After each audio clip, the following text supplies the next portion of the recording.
So we are live with T1D Mom, as you can see, Shelsea, who is the mind behind Type 1 Diabetic Life. You might know her from her Instagram accounts that she runs or her other social media and blogs, but Chelsea's joining us today from California. So I'm Katie and I'm in Washington, D.C. And I'm really excited to talk to Shelsea because she's the founder of this blog and brand, but it's based on being the mother of Coral, who's her 4-year-old daughter who has Type 1 diabetes. So welcome, Shelsea, to our Minisode. Would you like to go ahead and introduce yourself and tell us about how you have taken your diabetes journey to this point so far? Hi, everybody. I'm Shelsea. We're originally from Oahu, Hawaii, and we moved up to Los Angeles about 2 years ago. Coral was diagnosed with type 1 on March 11, 2016, back in Hawaii at Kapiolani Medical Center. And that was definitely the worst weekend of our lives. Your whole world turns upside down, and you basically are just thrown into this new lifestyle, which is how I originally came up with the Type 1 Diabetic Life brand couple years down the road. And moving out to LA was just really a choice out of necessity. Of course, we never wanted to leave Oahu, but it was a way for us to find a new job for my husband so I could stay home and be her full-time pancreas momager. And I did study fashion design in LA back in like 2007. So you always have this drive for creativity, this passion for designing.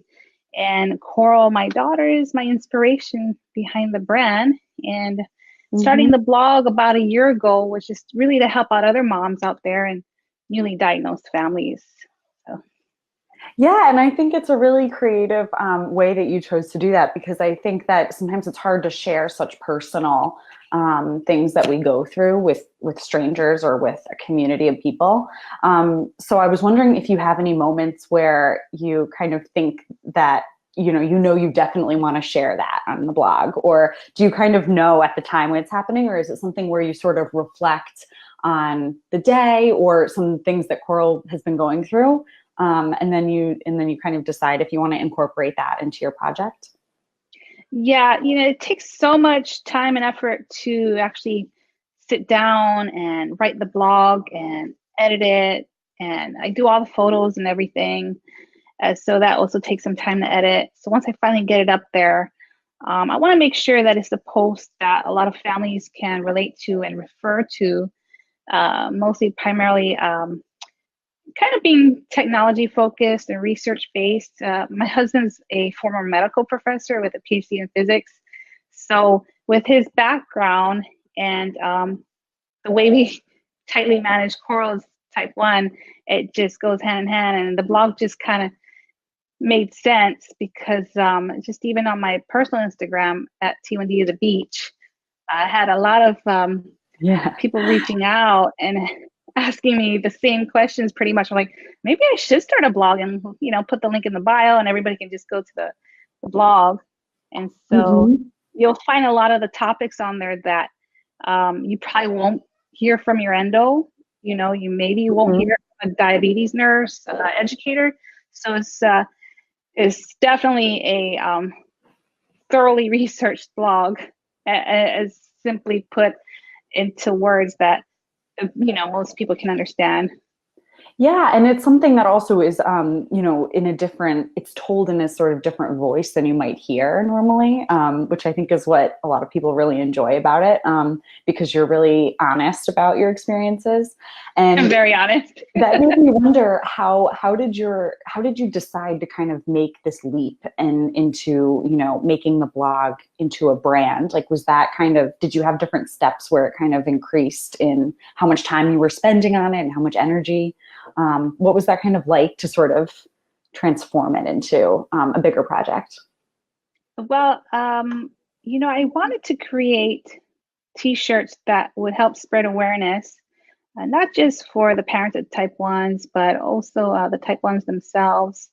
And of course, primarily focused on the young T1Ds who need a voice to be heard in the community. And I'm sure every type 1 and their families hear this when they're out, oh, how did she get it? What did she eat? What did you feed her, like when she was in the Yeah. womb? You get all those ignorant questions, and it just becomes just exhausting to hear over and over. It's very frustrating. Yeah. And so I put certain sayings on the t-shirts. I mean, I'm wearing one right now, T1D mom, no choice but to be strong. Things like no beta cells, still living well. And then Coral has quite a few shirts, of course, that I've designed for her, like a good glucose vibes only, and powered by insulin and aloha. So I try to incorporate not just the type 1 diabetic lifestyle, but also our Hawaii lifestyle, our upbringing into the brand. And so far it's doing good. Yeah, and I think that's something people appreciate too, is like the originality of that, because I think that your background like brings a lot of freshness into the space where you might not see. I don't know, has that been your experience where you haven't seen a lot of people who have that kind of same vibe that you're giving with your t-shirts? Because I feel like they're really original, and I feel like there was a lot of correlation between that and your Island Doggy account that you had as well, that you were doing. For sure. Like being in the fashion industry for a few years, both in LA and Hawaii as a designer, I definitely do a ton of research in that market as well. And I want it to be original. I've even had a few accounts message me, how do you know it's originally designed? I'm like, well, because I'm doing it all by myself, from maybe Sketch or like on Adobe Illustrator and Photoshop. That's what my education and background is in. And of course, the strongest inspiration is Coral, and just daily life, living it. So I was just saying, we just heard Coral Dexcom go off. That was I don't know what that was. That's okay. Oh yeah, that was from my phone.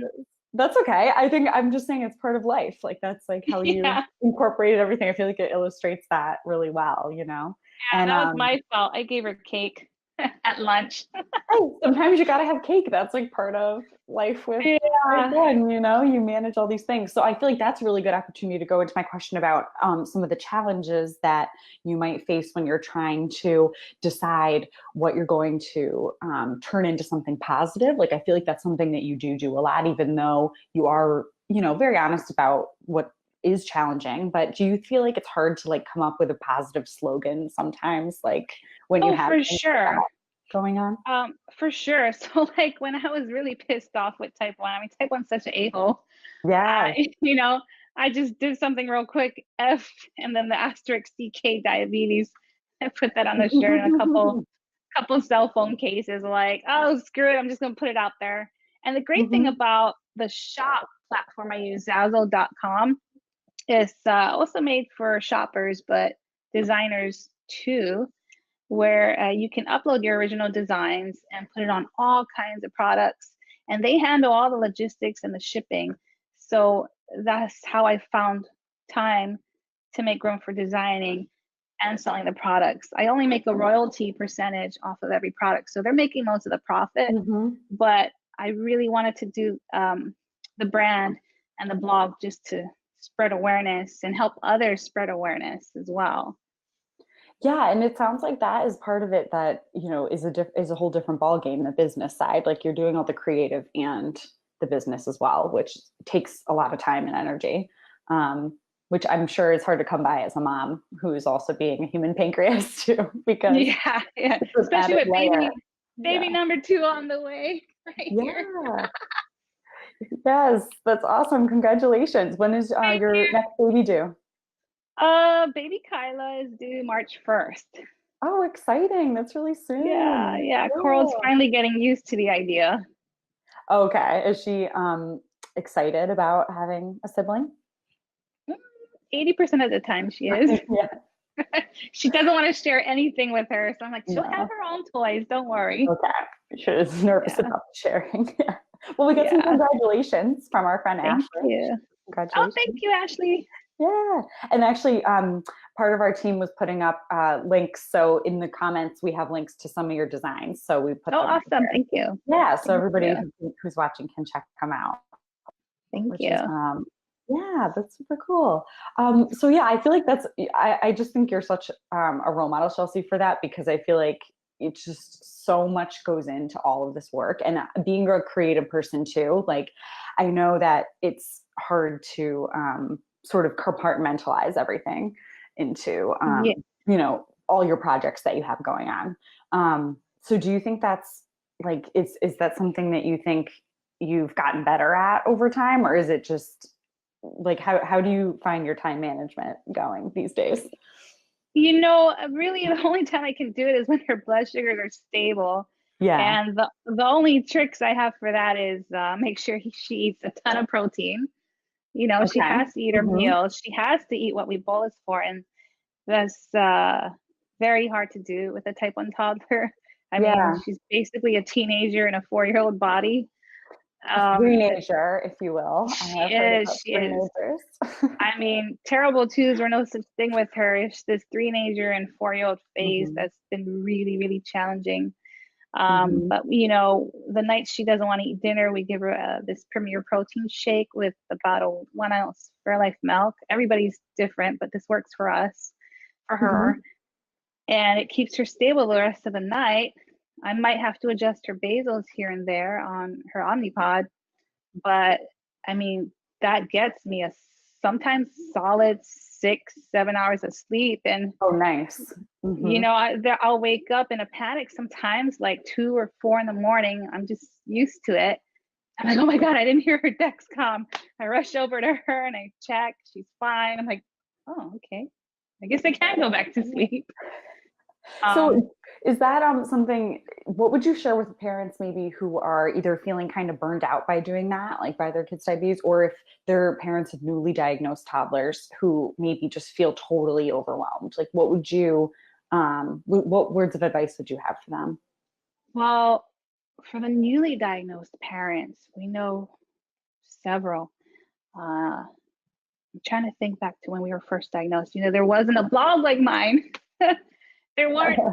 There wasn't Now there anybody. is. There wasn't anybody publicizing the tricks to help keep your picky eater stable overnight. So that Premier protein with the Fairlife milk, use it. You can buy them both at Target. And if the Premier protein really works for you guys, then get them at Costco like we did. And that keeps her stable. That's also on the blog. It's called Steady Overnight. That's the post you want to look for on type1diabeticlife.com.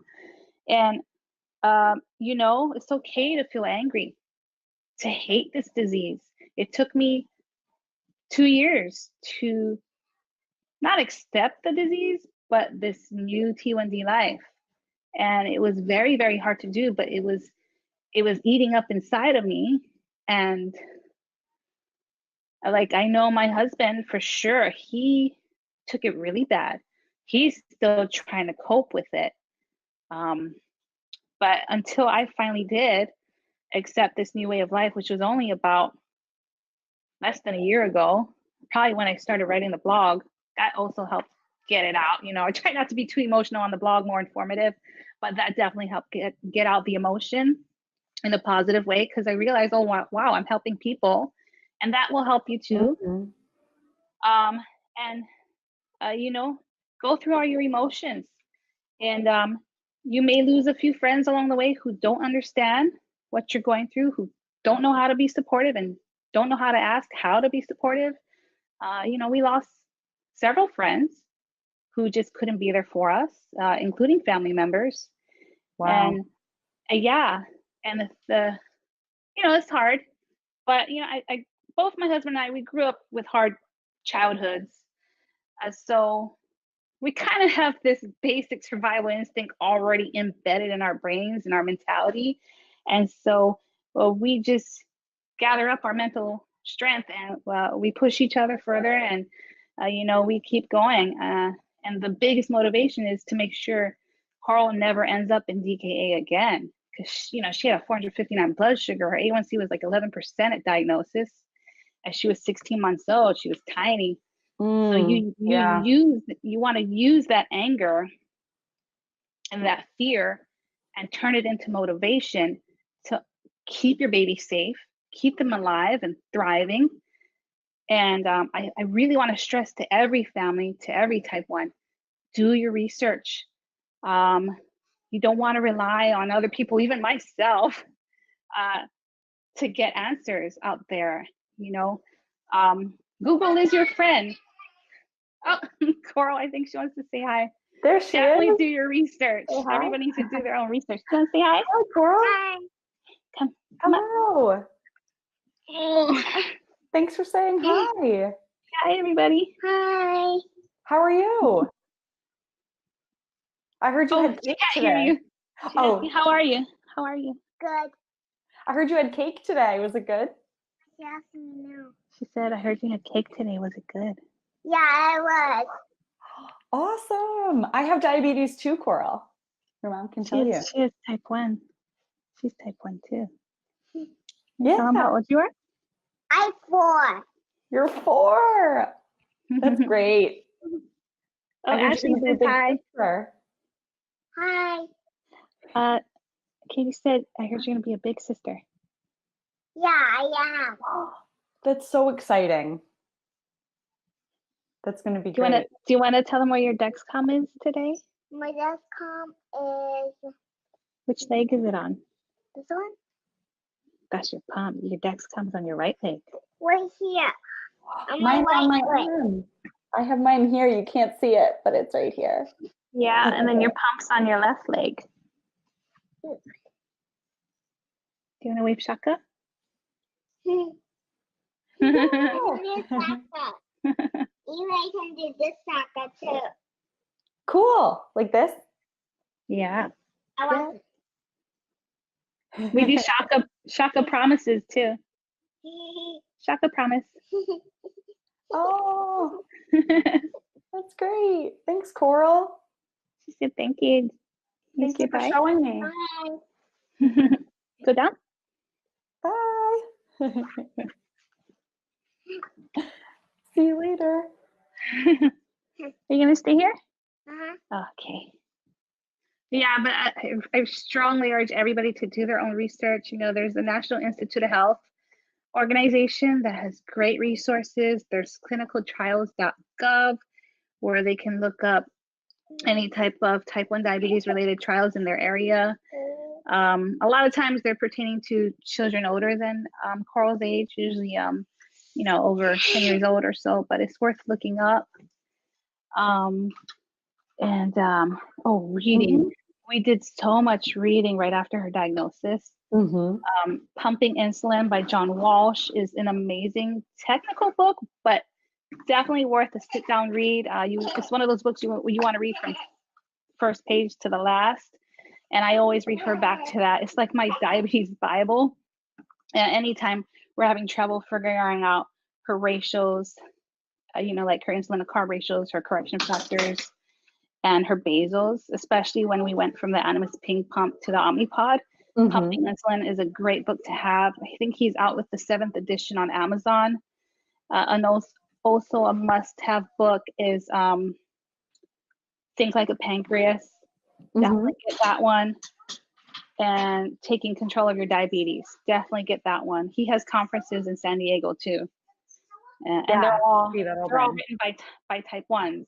So they're really great books. Definitely got to get them on Amazon. Great. Thank you. Those are great recommendations because I think it can be just hard to know where to start, It is. So. It's definitely hard. Yeah.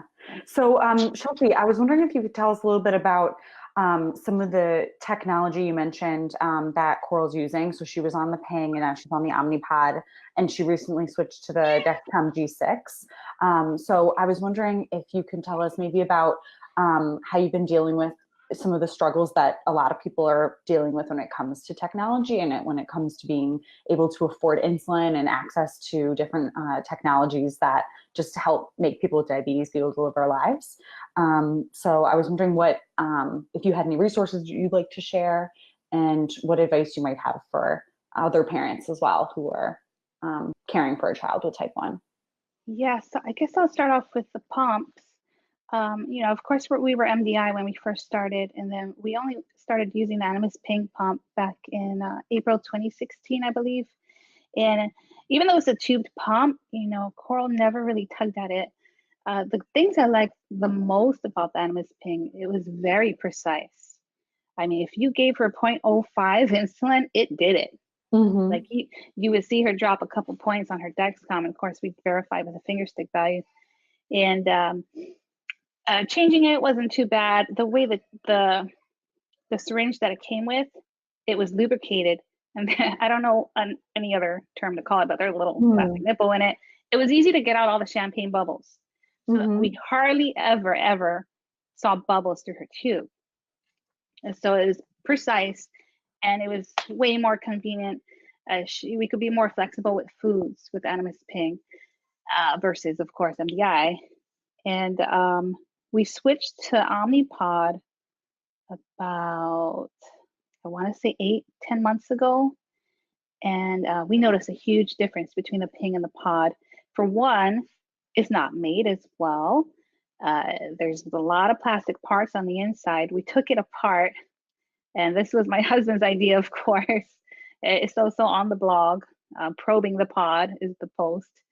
And if we try to give her, say, 0.1, it barely does anything. We hardly see any difference.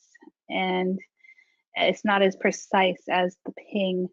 We do run into a couple occasions where she'll be stubbornly high even when fasting. Yeah.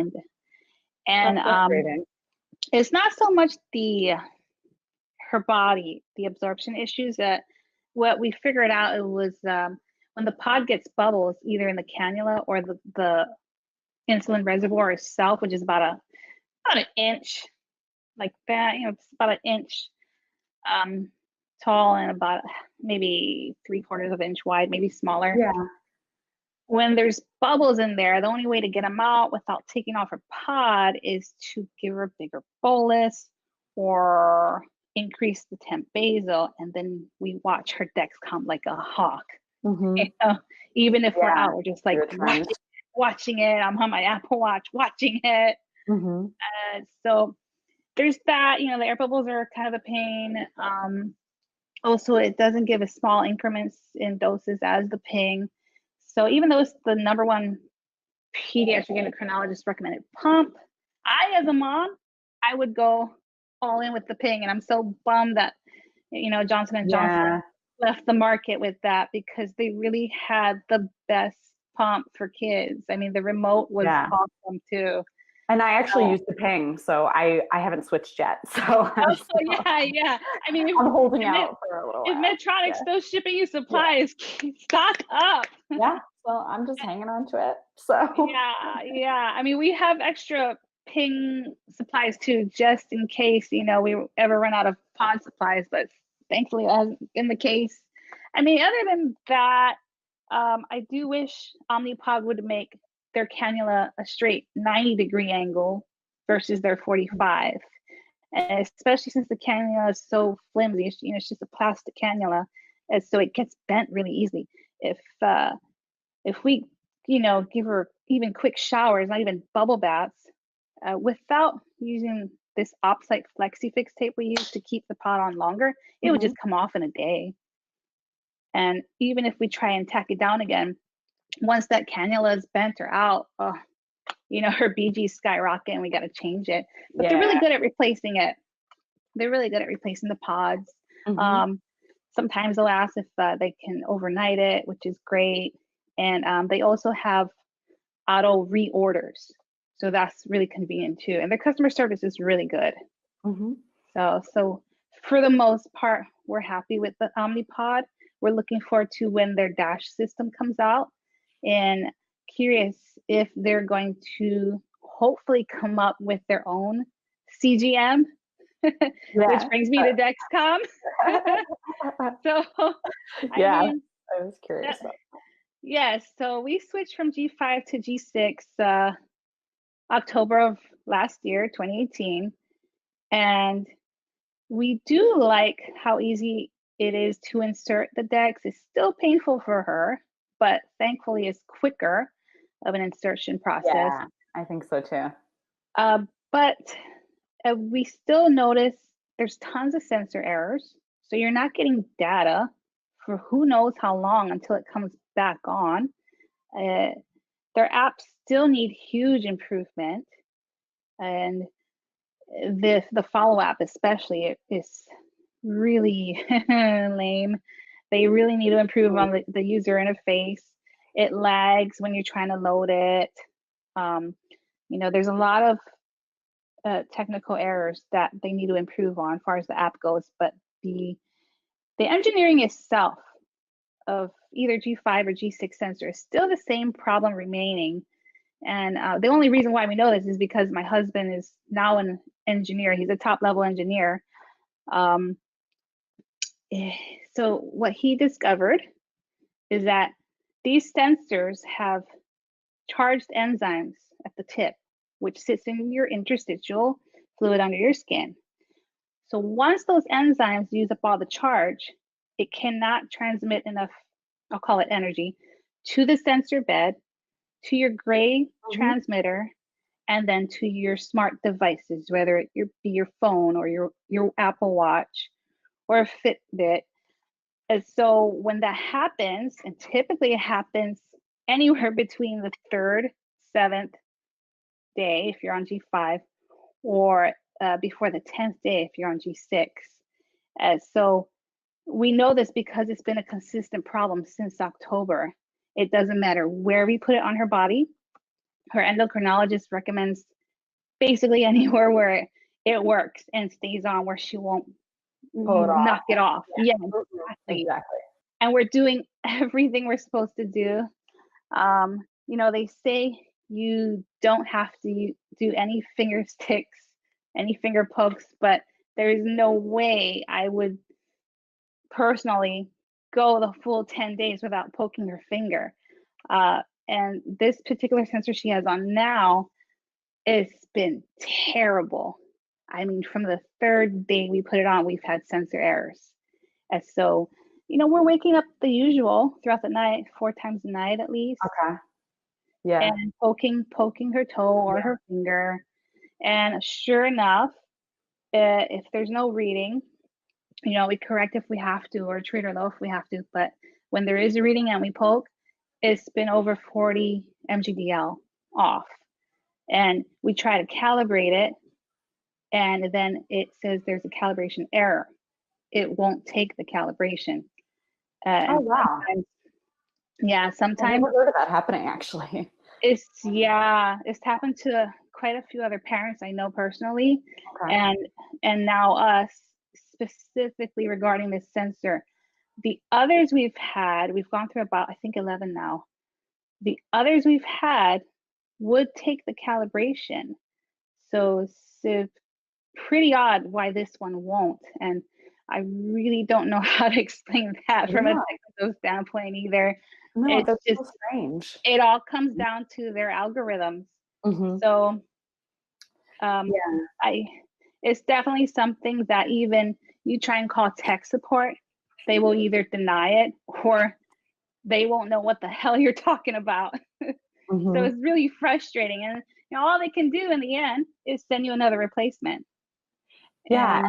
And I feel like it makes me feel too, like you're at the mercy of like a company that's going to decide like what you like, because you don't have a lot of options when it comes to the technology. So like, even though I hadn't heard of that either, that issue with the G6, but I feel like if people are having the issue, they should be able to choose what you're going to be using, and if the G5, for example, was working well for you, then you should be able to use that. Is that an option still, or is it?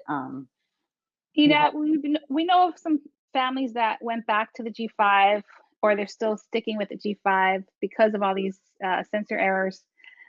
We thought about it, and for some reason, I guess we can't do it until our warranty is up with the G6. I think next month, February, and I think really we're just trying to stick it out until I hope another improvement happens. Well, I want another tech company like Bigfoot Biomedical or somebody to just make a better CGM, because it's possible. All Dexcom has to do is improve their engineering, the mechanics of the sensor itself, and they can improve on their transmitters too, because it for sure can be made to last longer than 3 months. And I mean, you can see that in the Eversense battery that lasts what? I think that one lasts 6 months. And Okay. yeah, there's so many improvements they can do. They have the revenue for it. I mean, the CEO, Kevin Sear, made over 7.9 million back in 2017, but they're not hiring better engineers. Like if they could afford people like my husband, top level engineers, senior engineers, all they would need is like a solid team of 5 guys. They have the funds, they could do it. They can make it better. And they're not hearing us. They're not addressing our issues like they should. And they're not correcting the problems. It's still there from the G5. Yeah, so they can make it better. And Yeah. I mean, when it works, it's great. You know, we're able to go out and live our lives kind of like normal people. Aside from me checking my phone every 10, 20 minutes. Yeah. All the time. People thinking I'm a phone addict. No, it's a medical device. Right. Yes. I know. Stand up, The babe. feeling too. Yeah, when it works, it's great. You know, we can travel, we can go on road trips. Eating out is It's much easier. easier. Yeah. Yeah, eating new foods is easier when the Dexcom works. Hi. But when it doesn't, it's basically detrimental to her life and her health and well-being. And that's, you know, as a parent, it becomes very aggravating, very frustrating. And you know, we do lose our patience with tech like that when it malfunctions all the time. Yeah. For sure. And it must feel like there's very few steps for recourse. Like if, like you said, when you call them, like if that doesn't solve anything, then I can't even think of what else to do, you know? Like, I mean, I already memorized all the questions every tech guy asks me when I call for a replacement. We're talking about Dexcom. Here, you want to wear this one? Here, wear this one. I want to hold It goes in your left ear. Your left ear. Hi, can you hear me, Coral? Yeah. Hello. Is it in there? You might have to hold it, babe. I don't know if I got it in there. Okay. Here, come up here. Yeah, a lot of times they ask me how old is she? I'm like, well, you just looked up my account, didn't you? Right. And I'm like, she's 4 years old. Yeah. You know, they're like, where does she have it on her body? Maybe she doesn't have enough body fat. Oh no, my girl is solid. Yeah, You know, she's got some good sized thighs. you know, I get taller and taller. You are getting taller and taller, I'm sure. Every day. You're growing really good. When's your birthday, Coral? When's your birthday? Oh no. October 23rd. October 23rd. And how old are you going to be on your birthday? I was 4. You were 4. How old on your next birthday are you going to be? 5. That's exciting. What's it? You're sticking your tongue out. What's it? Yeah, I even told the last tech guy, I was like, oh, you don't have to ask me a bunch of these questions over and over again. It's the same old kind of rundown. I'm calling again for like the 11th time every week. Like, just make sure you got my address right. Ship it here. Just send us the replacement already. Right. Yeah. So Shelsea, can you tell us a little bit about the resources for advocacy for insulin that we wanted to mention? Because I feel like it's along the same lines of access to technology as well. Yeah. So of course there was Insulin for All that we mentioned, and then there's Insulin for Life. I think they're based in Florida. I've donated to them before. Okay. And you know, people who may be rationing their insulin, they can always please reach out to the Type 1 community, either locally, find a local Facebook group in your community, but reach out, you know. Don't be ashamed to ask for help if you need it, because there's always a family who's going to be willing to send over supplies. I think that's really good advice. Yeah. And you can be on Type 1. What are you doing today? Well, what am I? I'm actually talking to your mom, and we're talking about diabetes. And we're sharing it with people who are all over the world, and they're listening to us talk about different things we do for people who live with diabetes. Do you have kids? I don't have kids, no. Do you have am a kids? kid. Am I a kid? Well, you know, everyone's a kid at heart, I think, Coral. She said, I am a kid. You are a silly girl. Yeah. Yeah, Beyond Type 1 is another great organization to reach out to as well. Mm-hmm. You're a big girl? Uh-huh. Are you going down? I hear her on the speaker. Yeah. Oh, you can hear me on the speaker. Yeah. Okay. Yeah. But yeah, have you had any experiences with anyone, either like through asking for help, or how did you hear about donating? What was that like?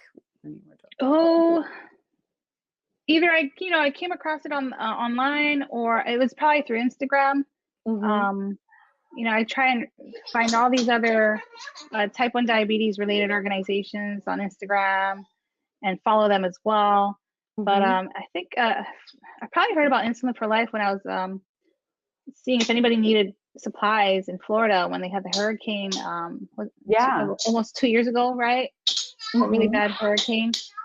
So yeah, and I think the community is really important for that, like you mentioned. So I feel like it's good to remind people that those resources exist. yeah, and a lot of times somebody will text me, or someone who's following me, we're following each other on Instagram, and I'll grab their address and send them supplies. There's that way too. So the power of social media is really it's a great resource for everyone to stay connected, especially in the type 1 community. I noticed there's a huge type 1 community on Instagram. Thank you so much for making the time to join us today. I think that we talked about a lot of really important things, and I feel like from the perspective of a parent, it's so different. Even being somebody who lives with diabetes, I feel like parents and caregivers have another perspective that is really important, because it's really a team effort. I think you have people that you lean on, and it's a big support system that it takes to sort of live with this disease. So thank you very much for sharing all of your perspective about it. Do you have anything else you'd like to include as we kind of wrap up? Well, thank you for having me. First of all, it was really cool to connect, and I definitely, hope I can continue to help others out there and spreading awareness, educating even just the general community. And I want to encourage everybody to never stop advocating for yourself. Stay motivated, stay focused. It's a very hard life. Those who don't live it can't imagine what the heck we go through every day, but you got to keep pushing forward, and you can do it. You can still live healthy, a full, happy life with this disease. It's definitely possible. I mean, Coral is doing it, so you guys can do it too. Exactly. I think it's a really good message to share, because, we all need that kind of pep me up a little bit. So I think that's great. But thank you so much for joining us. We hope that we can work with you again with Beta Change to share your stories about all of your projects that you have going on that are diabetes related and not. But we really enjoy reading your blog, and we know everybody else will too. So we made sure to put the links to it are in the comments below, and you can see them on the screen as we've gone through the minisode. So everybody can check out Shelsea's Instagram and her Facebook page and her blog. So we'll have all those up for you on the Beta Change page as well. So thank you so much, Shelsea, again. It was great. Yeah, we were so happy to have you, and congratulations again on your baby number 2. We're excited to hear what adventures you guys have coming up. Thank you so much.